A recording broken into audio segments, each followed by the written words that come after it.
नमस्कार, जोहार। स्वागत है आपका डिजिटल झारखंड समाचार में। झारखंड में किसानों के लिए बहुत ही बड़ी खुशखबरी। कर्ज माफी पर चंपई सोरेन सरकार ने बड़ा ऐलान कर दिया है। अब गरीब किसानों के 2 लाख रुपए तक के कृषि ऋण माफ करने का फैसला लिया गया है। तो इन नीट पेपर लीक केस में झामुमो नेता का बड़ा बयान सामने आया। उन्होंने कहा कि 30 लाख से लेकर 1 करोड़ तक में बेची गई मेडिकल की सीटें। नीट पेपर लीक के तार गुजरात और राजस्थान ने जुड़े। वहीं कुछ जिलों में आज भयंकर बारिश देखने को मिल सकती है और वज्रपात भी हो सकता है, और इसको लेकर के मौसम विभाग ने अलर्ट भी जारी किया हुआ है। तो इन लोकसभा चुनाव के दौरान वोटर लिस्ट से हटाए गए नामों की जांच करके करे कार्यवाही। सीईओ के रवि कुमार ने दिए निर्देश। जेपीएससी की सालों से बंद पड़ी नियुक्ति प्रक्रियाएं होंगी बहाल। सीएम चंपई सोरेन ने दिए आदेश। तो अब तक की तमाम बड़ी खबरों पे बात करेंगे, पर उससे पहले आपसे छोटी सी अनुरोध है कि कृपया वीडियो को एक प्यारा सा लाइक अवश्य कर दीजिएगा, क्योंकि आपका एक लाइक करना ही हमारे मेहनत का फल होता है। तो शुरुआत करते हैं आज की पहली और बड़ी खबर से।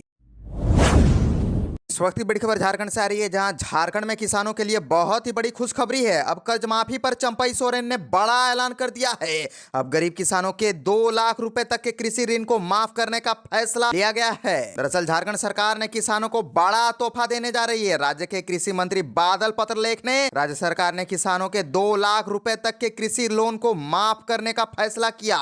उन्होंने बताया कि इससे राज्य के 1,91,000 से अधिक किसानों को फायदा होगा। और आपको बताते चले कि रांची में आयोजित राज्य स्तरीय बैंकर्स समिति के अधिकारियों के साथ बैठक के दौरान राज्य के कृषि मंत्री ने बैंकों से इस संबंध में एक प्रस्ताव पेश करने को कहा। मंत्री ने कहा कि 31 मार्च 2020 तक किसानों द्वारा लिए गए 50,000 रुपए से 2 लाख रुपए तक के ऋण एक मुश्त निपटान के माध्यम से माफ कर दिए जाएंगे। उन्होंने कहा कि 2021 से 22 में राज्य सरकार ने 50,000 रुपए तक के फसल ऋण माफ करने की घोषणा की थी। अपने वादे के मुताबिक राज्य सरकार ने 4.73 लाख से अधिक किसानों के 50,000 रुपए तक के ऋण माफ कर दिए गए हैं। मंत्री ने बताया कि झारखंड सरकार ने इसके लिए बैंकों को 1,900 करोड़ रुपए से अधिक की राशि दी है। उन्होंने बैंक अधिकारियों से गैर निष्पादक परिसंपत्ति बन चुके खातों को बंद करने के लिए भी राज्य सरकार को प्रस्ताव भेजने को कहा, ताकि किसान कर्ज मुक्त हो सके।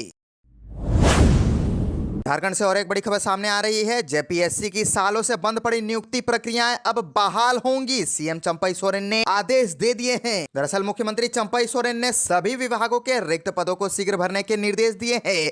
साथ ही झारखंड कर्मचारी चयन आयोग में लंबित सभी नियुक्ति प्रक्रियाओं को हर हाल में सितंबर महीने तक पूरा करने को कहा है। आयोग ने स्वयं स्वीकार किया है कि विभिन्न श्रेणी के पदों पर लगभग 35,000 पदों पर नियुक्ति प्रक्रिया चल रही है। जेपीएससी ने स्कूली शिक्षा एवं साक्षरता विभाग की अनुशंसा पर राज्य के +2 स्कूलों में प्राचार्य की नियुक्ति के लिए प्रक्रिया शुरू की थी। इसके लिए मार्च 2023 से आवेदन मंगाए गए, और आयोग ने स्वास्थ्य विभाग की अनुशंसा पर यूनानी चिकित्सकों, आयुर्वेद चिकित्सकों तथा हेमोपैथिक चिकित्सकों के क्रमशः 78,207 तथा 137 पदों पर नियुक्ति के लिए जनवरी 2022 में ही आवेदन आमंत्रित किए थे। इसके 1 वर्ष बाद यूनानी तथा आयुर्वेद चिकित्सकों के लिए दोबारा ऑनलाइन आवेदन भराए गए। इसके 1 वर्ष बाद भी नियुक्ति प्रक्रिया लंबित है।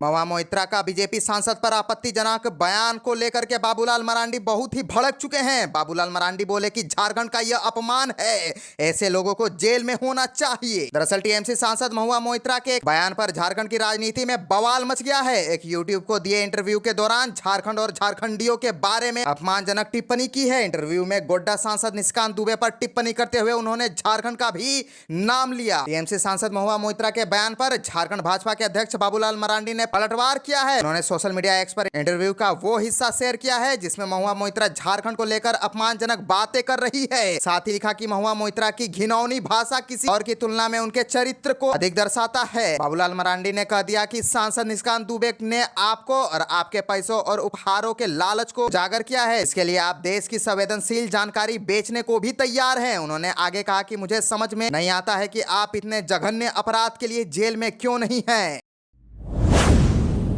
सहायक आचार्य पद के लिए नियुक्ति को परीक्षा शुरू। सरकारी प्रारंभिक विद्यालयों में 26,001 पद पर सहायक आचार्यों की नियुक्ति को लेकर इंटरमीडिएट प्रशिक्षित सहायक आचार्य पद के लिए परीक्षा शुरू हो गई है। जेएसएससी के तत्वाधान में 5 जिलों के 14 केंद्रों पर इंटरमीडिएट प्रशिक्षित सहायक आचार्य के लिए परीक्षा ली जा रही है। पहले दिन लगभग 2,736 अभ्यर्थियों में से 1,900 से अधिक सीबीटी मोड में परीक्षा दी है। इंटरमीडिएट प्रशिक्षित सहायक आचार्य पद के लिए 2 पालियों में परीक्षा ली जा रही है। यह परीक्षा 22 जून तक चलेगी। परीक्षा को लेकर पूर्वी सिंहभूम, रांची, बोकारो, धनबाद, हजारीबाग में 14 केंद्र बनाए गए हैं। बात कर लेते हैं झारखंड के मौसम की। तो झारखंड में गर्मी का कहर अभी भी जारी है। आज कई जिलों में भीषण हीटवेव चलने की संभावना है। वहीं कुछ जिलों में आज भयंकर बारिश देखने को मिल सकती है और वज्रपात भी हो सकता है, और इसको लेकर के मौसम विभाग ने अलर्ट भी जारी किया हुआ है। आज से 17 जून तक रांची, गुमला, सिमडेगा समेत कई जिलों में विभिन्न इलाकों में वज्रपात की संभावना जताई गई है। इसे लेकर के ऑरेंज अलर्ट जारी किया गया है। इस दौरान हवा की गति 40 से 50 किलोमीटर प्रति घंटे की हो सकती है। वहीं दूसरी ओर झारखंड में गर्मी का कहर अभी भी जारी है। स्थिति यह है कि अधिकांश जिलों में राज्य का तापमान 40 डिग्री के पार हो चला है। अभी लोग बारिश का इंतजार कर रहे हैं, लेकिन मौसम विभाग की माने तो फिलहाल राज्य में बारिश का उम्मीद नहीं है। अगले 2 दिन कई जिलों में भीषण हीटवेव चलने की संभावना जताई गई है। इसे लेकर के कई जिलों पर ऑरेंज अलर्ट जारी किया गया है, तो कई जिलों पर येलो अलर्ट जारी किया गया है। और रांची मौसम विज्ञान केंद्र की माने तो आज गढ़वा, पलामू, पश्चिम सिंहभूम, सरायकेला, खरसावा, पूर्वी सिंहभूम में हीटवेव चलने के आसार है। इन जिलों के लिए ऑरेंज अलर्ट जारी किया गया है। इसके अलावा सिमडेगा, गुमला, रांची, खूंटी, लोहरदगा, हजारीबाग, बोकारो, चतरा, लातेहार, कोडरमा और रामगढ़ में भी हीटवेव चलने की संभावना है। वहीं संथाल परगना के इलाकों में फिलहाल राहत की संभावना है। झारखंड में अभी मानसून का आगमन नहीं हुआ है। मौसम विभाग की माने तो इसमें अभी विलंब है। वैसे तो 17 जून से झारखंड में मानसून प्रारंभ होने का अनुमान व्यक्त किया गया है, लेकिन वैज्ञानिकों का कहना है कि 18 या 19 जून के बाद ही मानसून झारखंड में प्रवेश करने की संभावना है। फिलहाल मानसून बंगाल में है। लोकसभा चुनाव के दौरान वोटर लिस्ट से हटाए गए नामों की जांच कर करे कार्यवाही, सीईओ के रवि कुमार ने दे दिए हैं निर्देश। झारखंड के सीईओ के रवि कुमार ने लोकसभा चुनाव के मतदाताओं द्वारा प्राप्त शिकायतों के निराकरण को लेकर की जा रही कार्यवाही के सभी जिलों के निर्वाचन पदाधिकारियों के साथ समीक्षा बैठक की। दूरवा के निर्वाचन सदन से वीडियो कॉन्फ्रेंसिंग के माध्यम से उन्होंने कहा कि लोकसभा चुनाव के दौरान मतदाता सूची से गलत विलोपन की कुछ शिकायतें प्राप्त हुई है, जिनका नियमानुसार सत्यापन करते हुए कार्यवाही सुनिश्चित करे। छूटे हुए मतदाता का नाम मतदाता सूची में जोड़ने, स्वच्छ मतदाता सूची के निर्माण कार्य की प्रक्रिया को गति देने समेत अन्य निर्देश दिए। झारखंड के मुख्य निर्वाचन पदाधिकारी के रवि कुमार ने कहा कि लोकसभा चुनाव 2024 के दौरान वोटर इंफॉर्मेशन स्लिप के आवंटन के क्रम में बनाई गई एएसडी सूची में मिलान करते हुए मतदाता सूची से शिफ्टेड, डुप्लीकेट एवं मृत मतदाताओं का नियमानुसार विलोपन करे। अभी भी जिन मतदाताओं के पास पुराना लेमिनेटेड मतदाता पहचान पत्र है, उसे बदलते हुए नए रंगीन मतदाता पहचान पत्र उपलब्ध कराए। इसके साथ ही किसी भी कारण अब तक छूटे मतदाताओं को भी मतदाता सूची से जोड़े।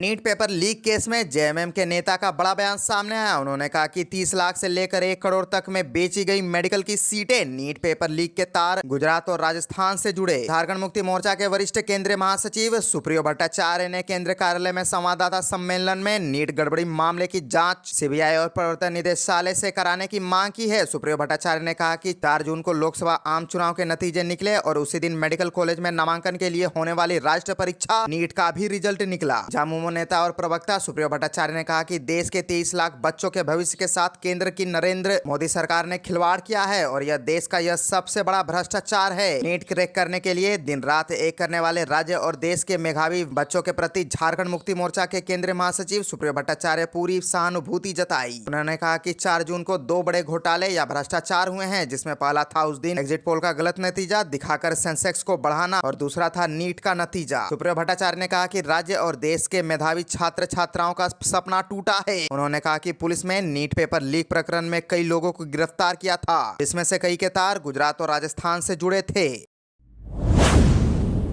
झारखंड में अब मंत्रिमंडल का होगा विस्तार। सीएम चंपाई सोरेन ने बताया कल्पना को भी मिल सकती है बड़ी जिम्मेदारी। विभिन्न विभागों के कल्याण विकास से जुड़ी योजनाओं की समीक्षा करने के बाद मुख्यमंत्री चंपाई सोरेन ने प्रोजेक्ट भवन परिसर में पत्रकारों से बात की। इस दौरान उन्होंने मंत्रिमंडल विस्तार को लेकर पूछे गए सवाल के जवाब में कहा कि जल्द किया जाएगा। ज्ञात हो कि पूर्व मंत्री आलमगीर आलम के जेल में बंद होने के कारण कांग्रेस कोटे से एक मंत्री बनना है। बैठक के बाद मुख्यमंत्री चंपाई सोरेन ने गुलाम मोहम्मद मीर से मुलाकात की। मौके पर झारखंड कांग्रेस अध्यक्ष राजेश ठाकुर भी उपस्थित रहे।